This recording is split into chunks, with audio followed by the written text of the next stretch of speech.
Every single major cyber attack you hear about in the news, whether it's crippling ransomware or a massive data breach, it always starts with a secret first step. And it's not about brute force, it's about information.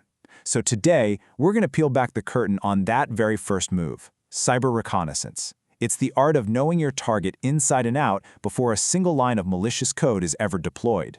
Let's dig in. This quote, man, it just captures the stakes perfectly. A researcher said this about the cyber attack on the Viasat satellite network. And get this, it happened just 1 hour before the full-scale invasion of Ukraine.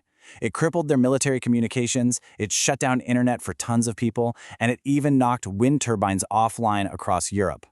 This wasn't some technical glitch, It was a strategic weapon. And it all started with reconnaissance. So, to really understand how these attackers operate, cybersecurity experts use a framework called the cyber kill chain. And what's so telling about this, what you're seeing here, is that reconnaissance is always the starting point. Before they try to gain access, before they deploy any malware, an attacker has to do their homework first. They need a map, right? A blueprint of their target's digital world. So what is reconnaissance exactly? Well, to put it simply, it's the intelligence gathering phase. An attacker is methodically collecting bits and pieces of information about a target, all to find those weak spots.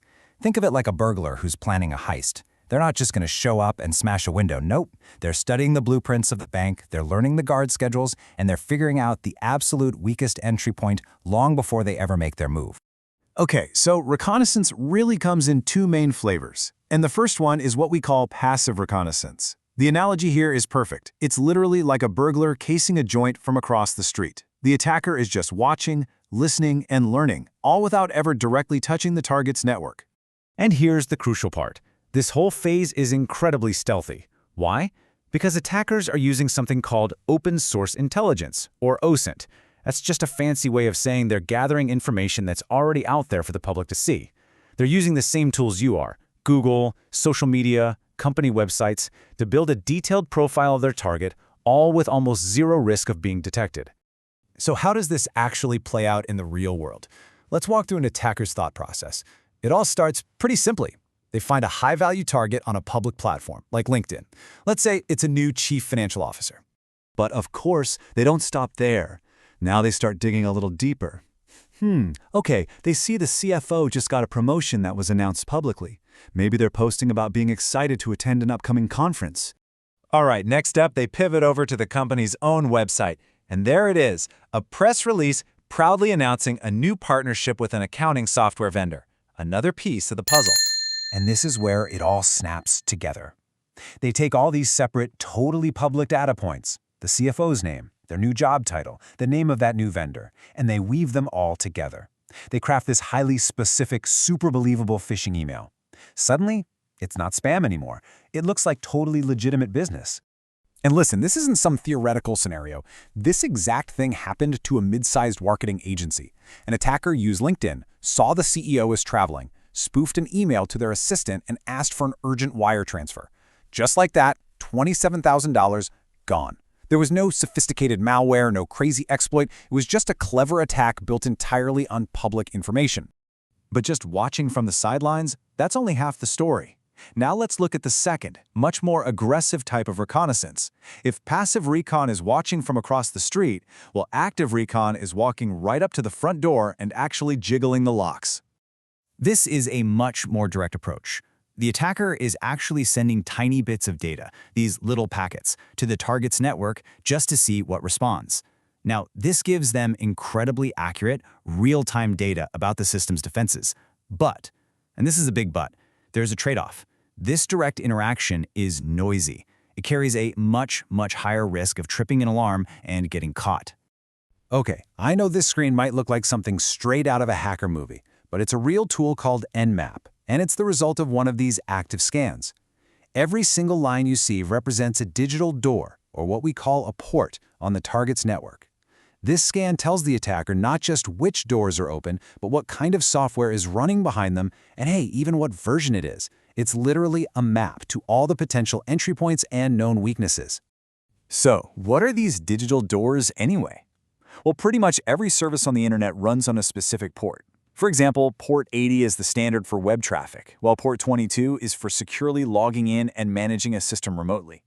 Knowing which of these are open is like that burglar knowing which window leads to the master bedroom versus the kitchen. It tells them exactly where to focus their attack for maximum impact. So, when you boil it all down, it really comes down to this crucial trade-off for the attacker. Passive recon is super stealthy, low risk of detection, but the data you get might be old or incomplete. Active recon gives you that detailed, real-time information, but it's highly intrusive and way more likely to get you caught. The choice an attacker makes here really tells you a lot about their skill and what they're trying to achieve. All right, so now that we've seen how attackers gather all their intelligence, let's connect the dots. Let's see how that data gets turned into actual real-world damage. Because remember, reconnaissance is just the first step on a path that leads to a full-blown compromise. Let's circle back to that Viasat satellite attack. Here's a play-by-play of how it went down. First, reconnaissance. The attackers scanned the network and found a weakness in the satellite's VPN system. Second, access. They exploited that insecure VPN to get inside. Third, execution. They deployed a nasty piece of malware called acid rain to all the satellite's modems. And the impact? Widespread communication blackouts across Europe right at a critical geopolitical moment. It all started with that initial intel gathering. So understanding the threat is one thing, but defending against it is something else entirely. And here's the good news. Now that we know how attackers build their maps, we can actually start taking steps to erase the landmarks and close off the roads they rely on. So, what can you actually do? Well, first off, be mindful of what you're sharing on professional networks, like LinkedIn. You probably want to avoid listing every single internal software tool you use. On your company website, maybe use contact forms instead of just publishing direct email addresses. And it is so crucial to conduct regular audits of your own public-facing information, just to see what an attacker sees. The goal here is to reduce the amount of free intelligence you're giving away. And for those who want to take a more proactive stance, cybersecurity expert Rob Gurziv recommends a few key strategies. You can integrate continuous monitoring tools that watch for your data being exposed in real time. You can automate your threat intelligence feeds so you learn about new vulnerabilities as soon as they emerge. And you can use threat modeling to figure out your most likely attack paths so you can focus your defenses where they'll matter most. Ultimately, it comes down to this. Every post, every press release, every job description, it all contributes to a narrative about you and your organization. Your digital footprint is telling a story. And the crucial question we all have to ask ourselves is, who's reading it?